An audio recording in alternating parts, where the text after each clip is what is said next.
Assalamualaikum warahmatullahi wabarakatuh. Salam sejahtera untuk kita semua. Om Swastiastu, Namo Buddhaya, salam kebajikan. Perkenalkan, kami dari kelompok 3. Di sini kami akan membawakan materi mengenai konstitusional. Adapun anggota kelompok kami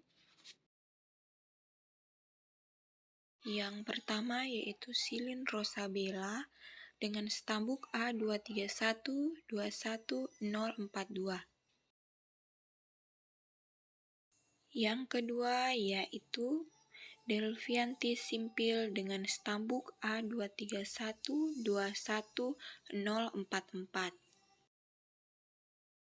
Yang ketiga yaitu Priscilla Yuni Masora dengan stambuk A23121059. Yang keempat yaitu Teresia Powando dengan stambuk A23121052. Dan yang terakhir Yesinta Natasha dengan stambuk A23121037 sebagai ketua kelompok. Nah, sekarang kami akan menyampaikan hasil diskusi dari kelompok kami. Selamat menyaksikan. Terima kasih atas kesempatan yang telah diberikan kepada saya. Di sini saya akan membahas materi tentang konstitusi. Suatu negara yang menganut paham konstitusionalisme adalah sistem negara yang menjadikan konstitusi sebagai perwujudan hukum tertinggi.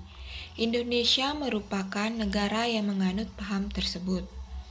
Sesuai yang dimuat dalam Undang-Undang Dasar 1945, Pasal 1 Ayat 2 yang menyebutkan bahwa kedaulatan berada di tangan rakyat dan dilaksanakan menurut Undang-Undang Dasar.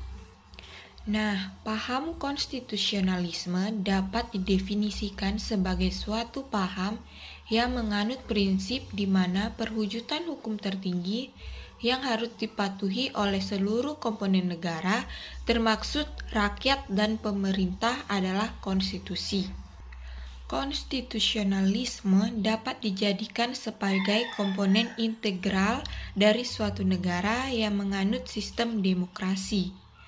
Hal itulah yang menjadi sebuah dasar di mana suatu sistem pemerintah yang demokratis tidak akan mungkin terwujud tanpa adanya pelaksanaan paham konstitusionalisme sebagai perwujudan hukum tertinggi. Konstitusional dari akar kata konstitusi atau undang-undang dasar. Dengan demikian merujuk pada semua langkah politik yang sesuai dengan aturan hukum yang berlaku di suatu negara. Karena undang-undang dasar adalah hukum tertinggi dalam suatu negara, maka suatu tindakan konstitusional adalah semua langkah yang sesuai hukum.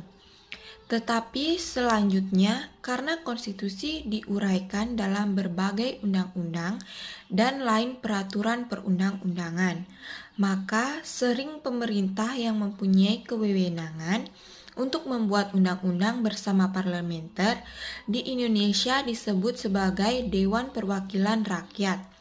Maka, dalam beberapa situasi, pelanggaran hukum bisa merupakan pelanggaran terhadap peraturan di bawah konstitusi, sehingga untuk menetapkan apakah suatu undang-undang tidak bertentangan dengan konstitusi, dibentuklah Mahkamah Konstitusi.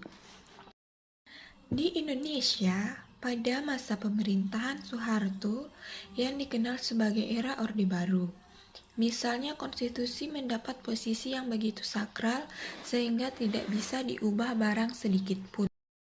Tetapi sejak bergulirnya reformasi telah 4 kali perubahan dilakukan terhadap konstitusi Republik Indonesia. Bersama dengan perubahan atau amandemen konstitusi tersebut maka berubah pula batasan tentang tindakan konstitusional. Misalkan dengan dicantumkannya hak asasi manusia atau HAM dalam konstitusi, maka perspektif HAM menjadi sah sebagai argumen hukum dan politik. Sekian presentasi dari saya dan akan dilanjutkan oleh teman saya. Assalamualaikum warahmatullahi wabarakatuh. Selamat pagi, terima kasih atas kesempatan yang diberikan kepada saya. Perkenalkan, nama saya Delvianti Simpil dengan stambuk A23121044. Saya akan menjelaskan materi mengenai sejarah konstitusi. Sejarah konstitusi.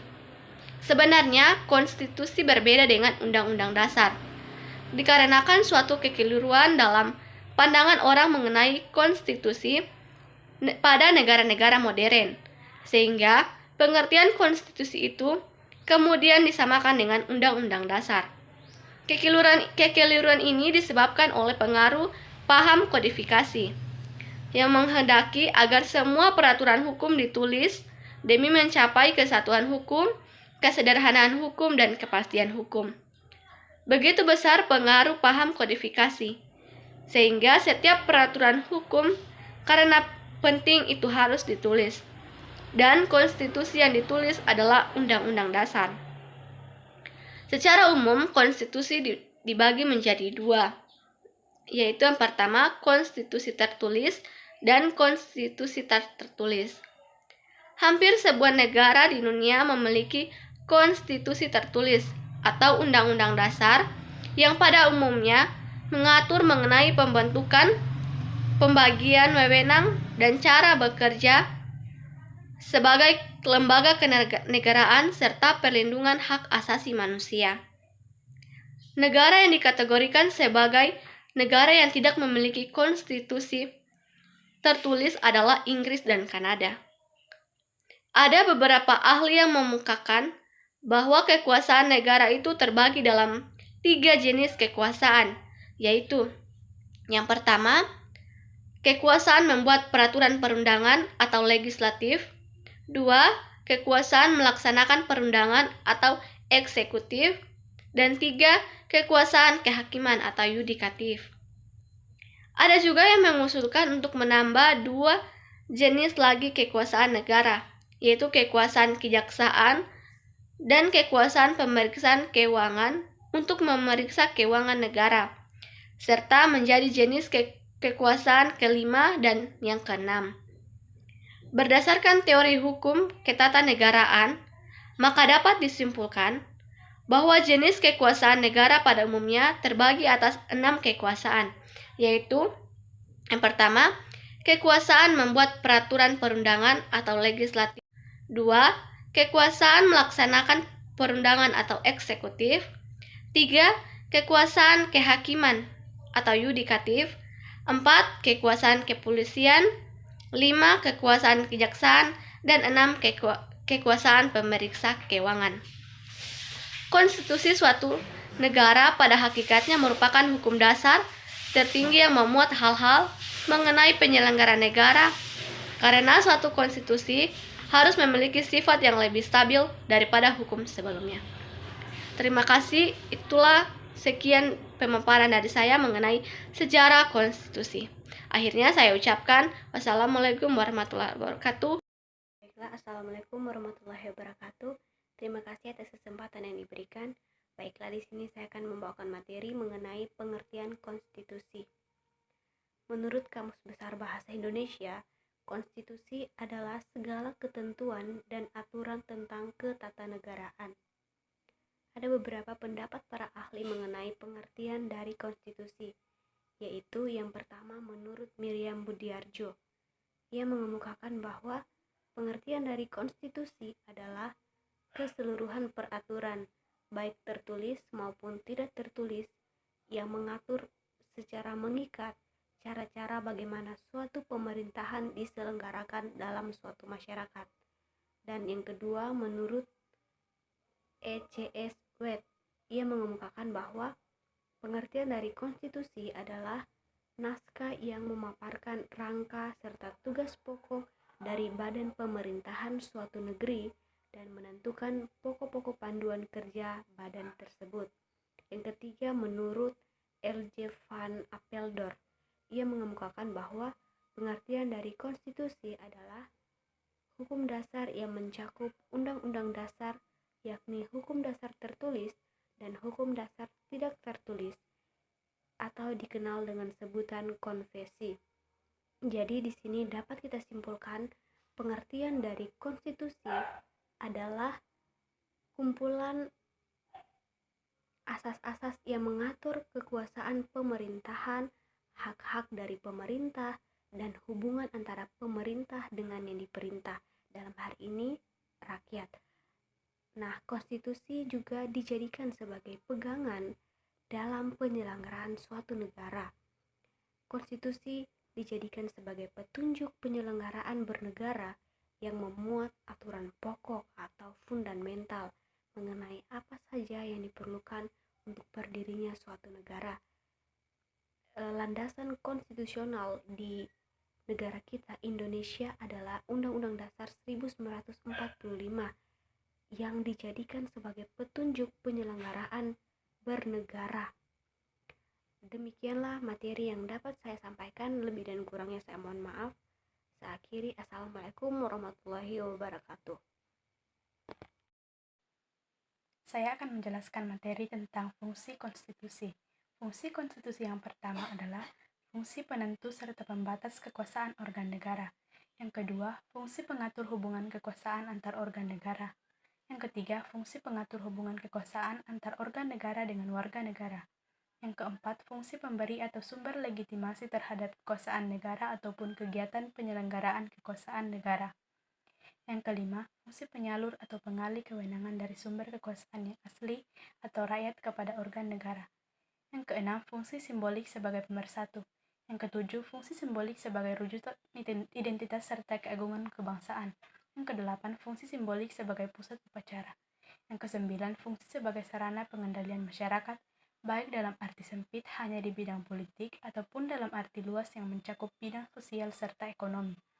Yang ke-10, fungsi sebagai sarana perekayasaan serta pembaharuan masyarakat, baik dalam arti sempit ataupun dalam arti yang luas. Nah, kita tahu bersama bahwa konstitusi itu merupakan dasar hukum tertinggi. Dikatakan dasar karena semua aturan-aturan hukum yang ada dalam sebuah negara itu harus didasarkan pada maksud dan tujuan yang termuat di dalam konstitusi. Dan dikatakan tertinggi itu karena semua peraturan-peraturan yang ada itu tidak boleh bertentangan dengan konstitusi sebagai hukum tertinggi. Maka, karena sifat dasar dan tertingginya inilah, konstitusi memiliki peran yang sangat penting bagi sebuah negara. Secara umum, muatan atau substansi yang terkandung dalam konstitusi antara lain meliputi kaidah yang mengatur tentang pembatasan kekuasaan, pembagian tugas penyelenggara negara, deskripsi lembaga-lembaga negara, dan juga perlindungan HAM. Berdasarkan muatan atau substansi yang dipaparkan tadi, tujuan dibentuknya konstitusi itu antara lain untuk memberikan pembatasan dan pengawasan kepada penguasa sebagai penyelenggara organisasi negara. Sehingga penguasa itu bisa mengetahui batas-batas kekuasaan mereka, tentang apa yang boleh dan yang tidak boleh dilakukan, dan apa yang harus dan apa yang dilarang untuk dilakukan. Hal ini ditujukan agar sang penguasa dapat menyadari bahwa mereka bukanlah yang maha kuasa yang memiliki kekuasaan yang mutlak. Dan tujuan yang selanjutnya adalah untuk memberikan jaminan dan pemenuhan hak dasar bagi warga negara. Sekian pemaparan materi dari kami kelompok 3 mengenai konstitusi. Lebih dan kurangnya kami mohon maaf. Terima kasih.